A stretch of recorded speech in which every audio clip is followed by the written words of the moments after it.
Whoa. On August 15, 1977, the Ohio State University's Big Ear Radio Telescope famously picked up what became known as the WOW signal.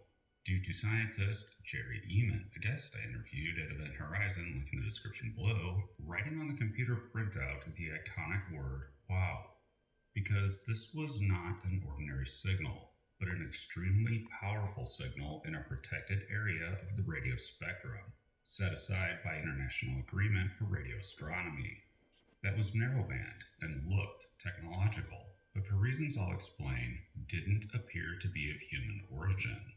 The mystery over this signal's longevity is due to the circumstances and data involved with it.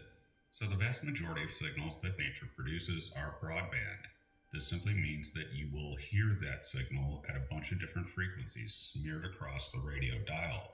Because nature, when it emits radio, it only very rarely just focuses on a specific narrow frequency. Rather, it's a mess that's smeared all over the place. Only in very, very few circumstances can nature produce a confined, very narrow signal on a dial that you'll only see in one specific spot. But under very specific conditions, it can do it. More on that in a bit. I've spoken many times on this specific spot on the dial, 1420 megahertz, or the 21 centimeter hydrogen line, because it's important in radio astronomy for a huge reason. And that reason is hydrogen. Cold hydrogen clouds in the universe naturally emit radio at 1420, and due largely to the movement of those clouds, it red and blue shifts around, making it overall broadband on the dial, even though hydrogen in lab conditions does emit narrowband.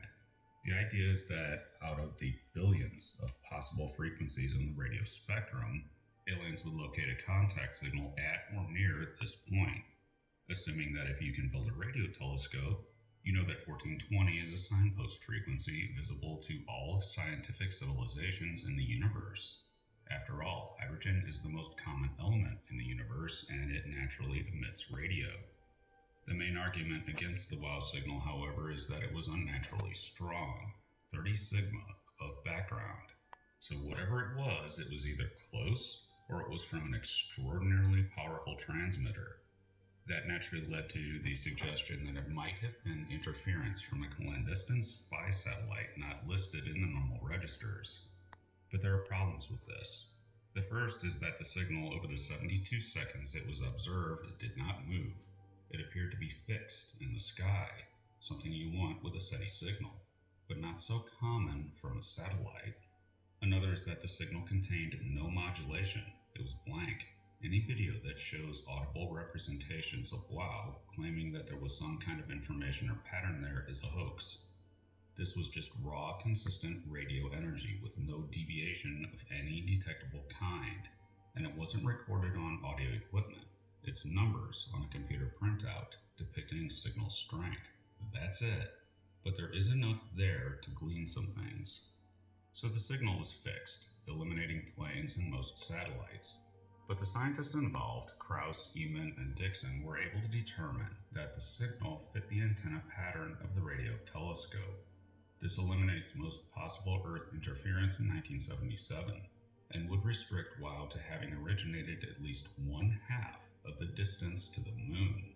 Add that with international agreements on leaving that frequency range open for radio astronomy, and you have this sticky issue that if you put a super secret satellite transmitting on those frequencies, every radio astronomer on planet Earth will pick it up with Earth's most sensitive radio receiving equipment. Not good for hiding, and the world's militaries know it.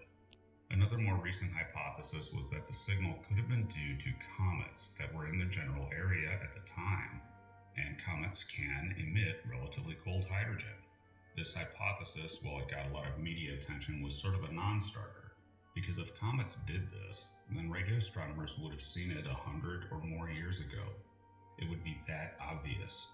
And it would also require a whole lot of hydrogen to make a signal like WOW. And comets just do not have it. Comets do not emit radio of this magnitude. Again, 30 sigma. In astronomy, a reliable detection is 3 sigma. This was a whopper. The other issue being a double-edged sword. Only one feed horn of the pair picking up the telescope's signals caught WOW. The other did not, and had it been comets, they both would have seen it. Comets do not move fast enough to have moved out of the way.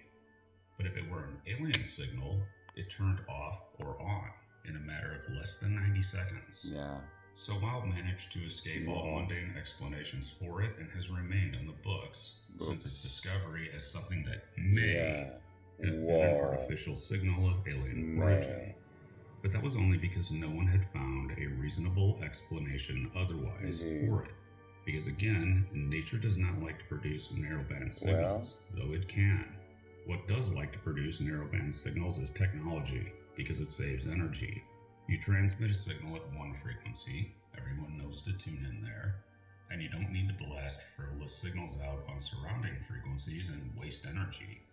But there's one aspect of the WoW signal that you won't hear too often in the media or in YouTube videos, because it is a very little known fact buried in the literature. So the signal was just slightly above the hydrogen line.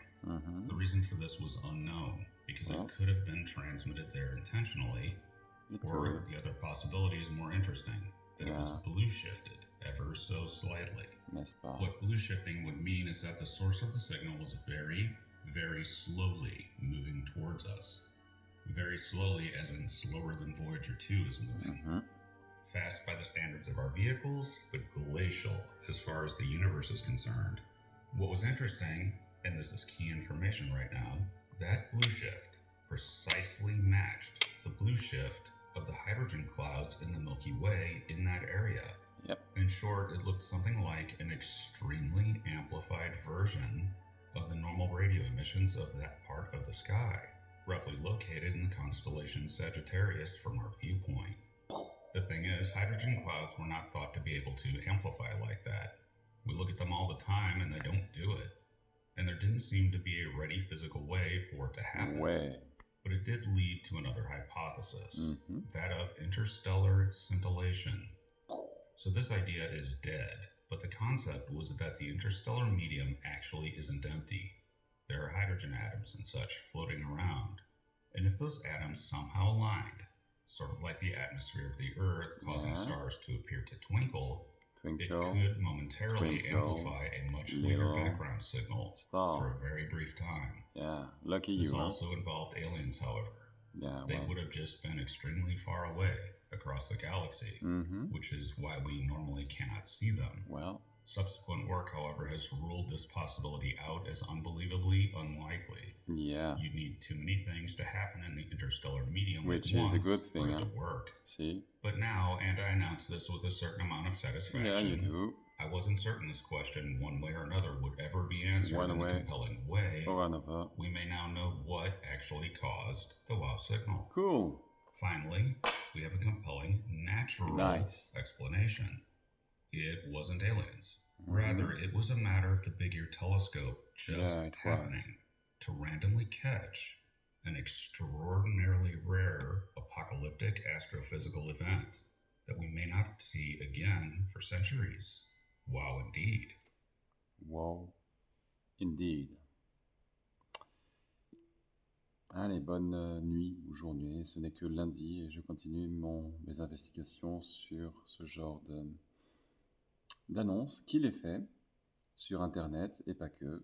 Et je continue à suivre mon propre signal interne. Wow, indeed. Wow, man. Allez, amusez-vous bien. Ciao.